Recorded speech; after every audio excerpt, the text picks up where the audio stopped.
computer.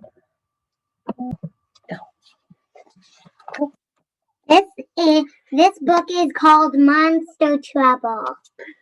Hi, I'm Maddie's mom, and we're going to read you a couple books today. First one is called Monster Trouble. Okay. All right, here we go.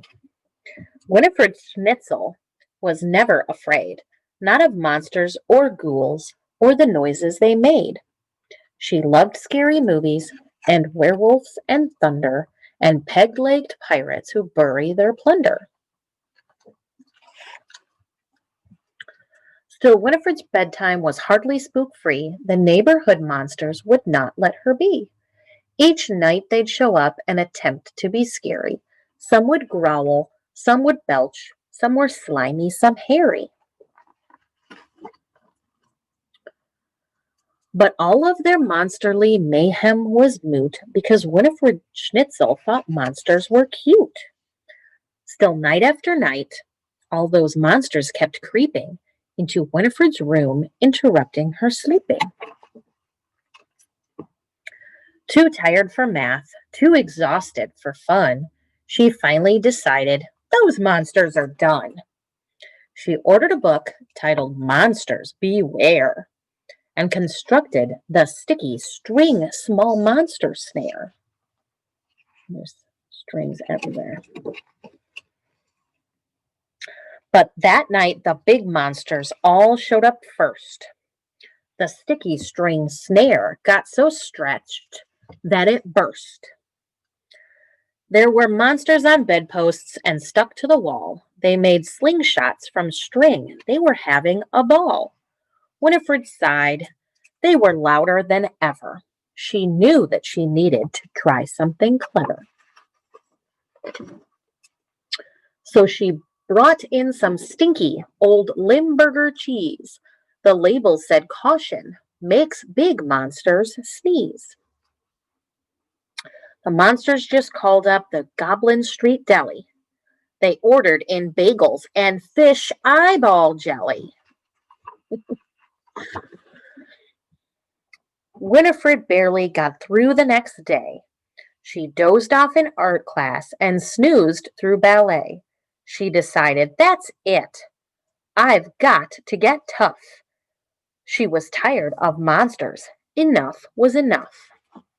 So she built every spook trap in Monsters Beware and one of her own called the Prickly Bum Chair. It says, sit here, relax, take a load off. Poor Winifred yawned. She was so very sleepy. She was starting to look a bit spookilish creepy. When the monsters showed up with their howling and roaring, Winifred Schnitzel was already snoring. She was dreaming of puppies when a monster went hiss. She reached out and gave it a big sleepy kiss.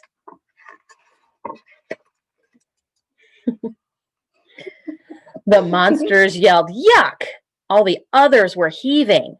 One gagged, and a big monster shouted, I'm leaving!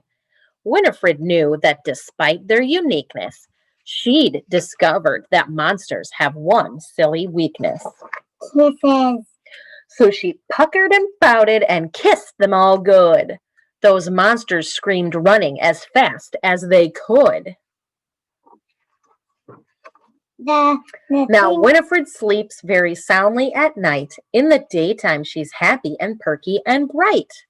But sometimes she finds that the monsters crept in right around bedtime with a monsterly grin. She ignores all the growling and roaring and hissing, since the one thing that all monsters hate most is kissing. The end. Book. So she ends up kissing them all. Next book. All right, one more book. This one is called Duck and Moose Honk Quack Boo by Tad Hills. Who is Tad Hills? He's the author of this book. What does author mean? person who wrote it. All right, here Oh, we go. Duck and Goose sat watching as day slowly became evening. So, Goose, what are you going to be tomorrow? Duck asked. Goose hesitated. Be tomorrow? Well, I think I will be myself. Duck, it's important to always be yourself. Very true, Goose, except for tomorrow. Tomorrow is Halloween. It's the day not to be yourself. Suddenly, out of nowhere, Thistle appeared. Did someone say Halloween? I love Halloween. I'm not telling what my costume is.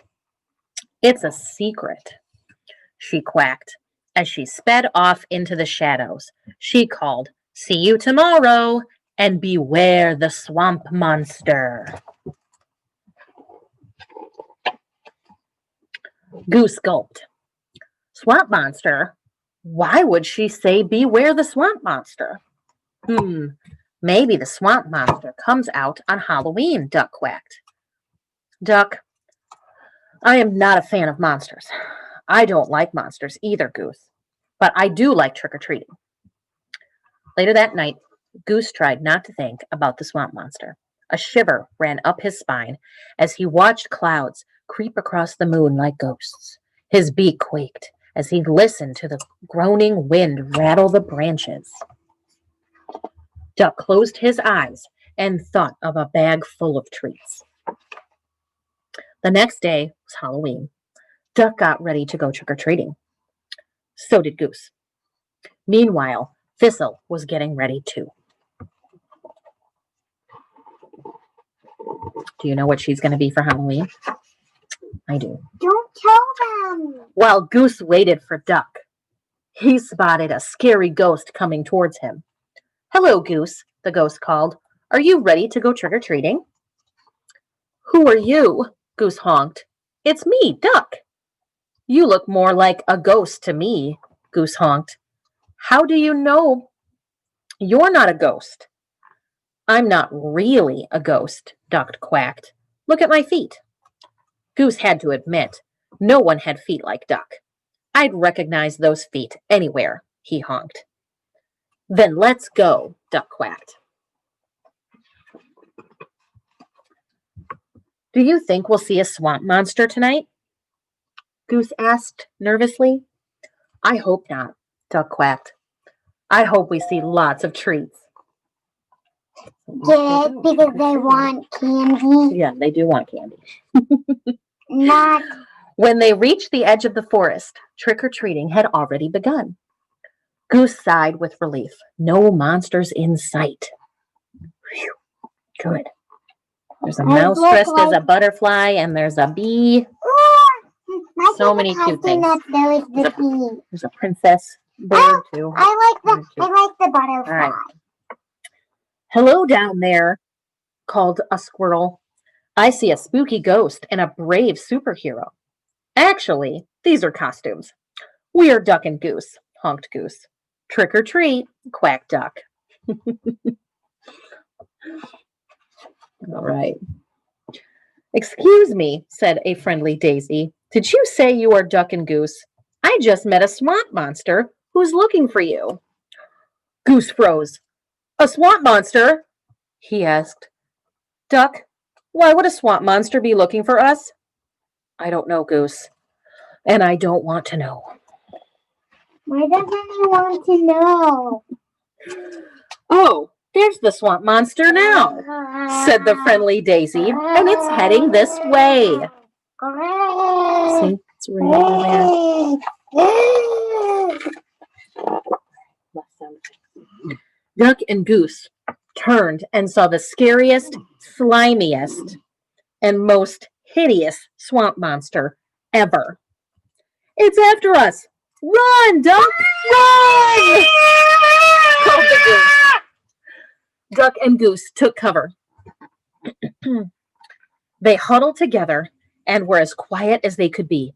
They heard the thump, thump, thump of the swamp monster's footsteps getting closer and closer.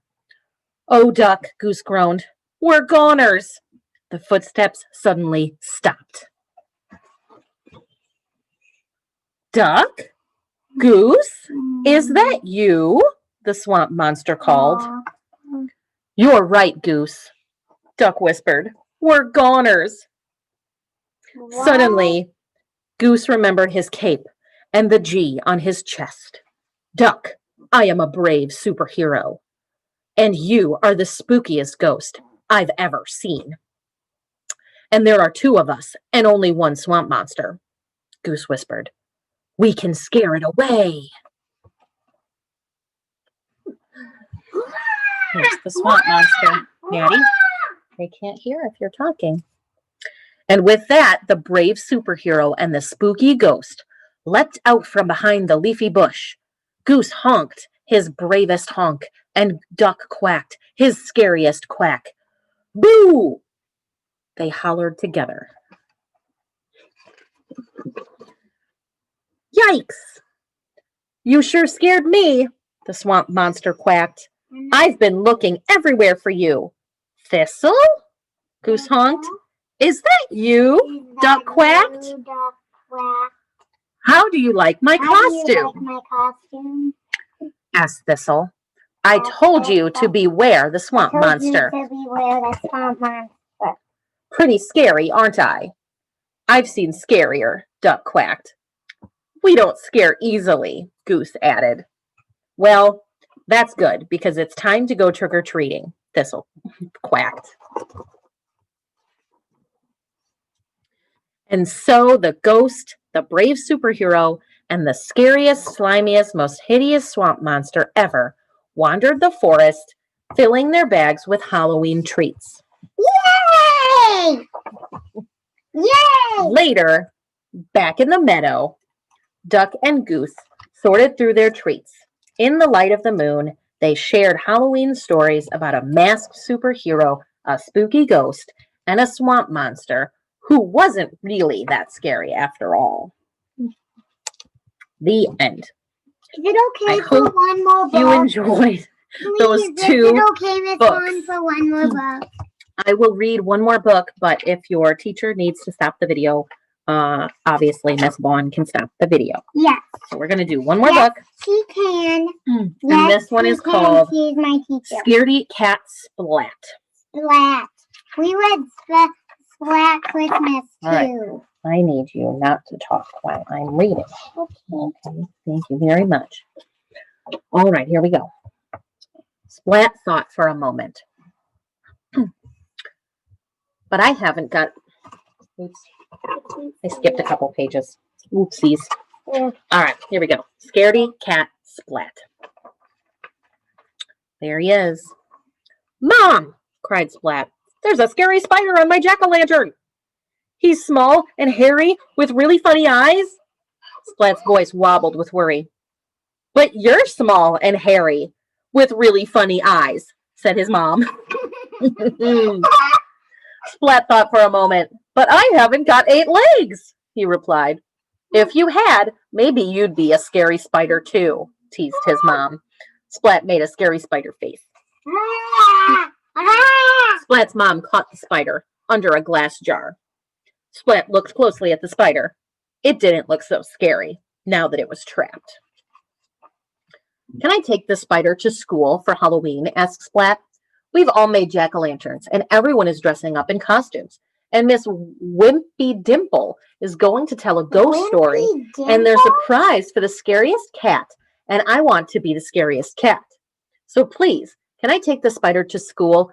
Please, he added without taking a breath. Okay, his mom said. Where's your Halloween costume? Asked his mom. Splat pulled a broom from the closet and sat astride it. Ah, look at me. I'm a scary witch's cat, cried Splat, racing around the kitchen. You certainly are scary, said his mom. Then disaster struck. Splat tripped over his tail, and with a crack, the broom handle snapped in two. His scary witch's cat costume was ruined. Now I've got nothing to wear, Splat groaned. Even Seymour couldn't console him. This is Seymour, his mouse friend. What does console mean? It means to make somebody feel better. I'll make someone feel better. Splat's mom had an idea. She stuffed some old socks with scrunched up newspaper and tied them to Splat with string. There, she said. Splat looked in the mirror and jumped back with a squeal. Ooh, I scared myself, he said. He looked again, and this time he smiled. Look at me, he cried, waving his sock legs. I'm a big, scary sock spider. Me too. Splat placed his jack-o'-lantern and spider on his wagon and set off to school. On the way, he met Spike, dressed as a mummy, and Plank, dressed as a skeleton. They're pretty scary, said Splat. Seymour nodded and trembled a little. But I'm scarier, said Splat. Splat made his scariest spider face and growled. Grrr! Spike and Plank didn't even blink. Instead, boo! Cried Spike. Boo! Cried Plank. Splat jumped, yelled and jumped high in the air and landed in a heap. Aw, Splat sighed. Spike and Plank are both scarier than me. Seymour nodded and trembled a little bit more. I'll never win the prize for the scariest cat, said Splat. The sock spider, the skeleton, and the mummy continued on their way to school.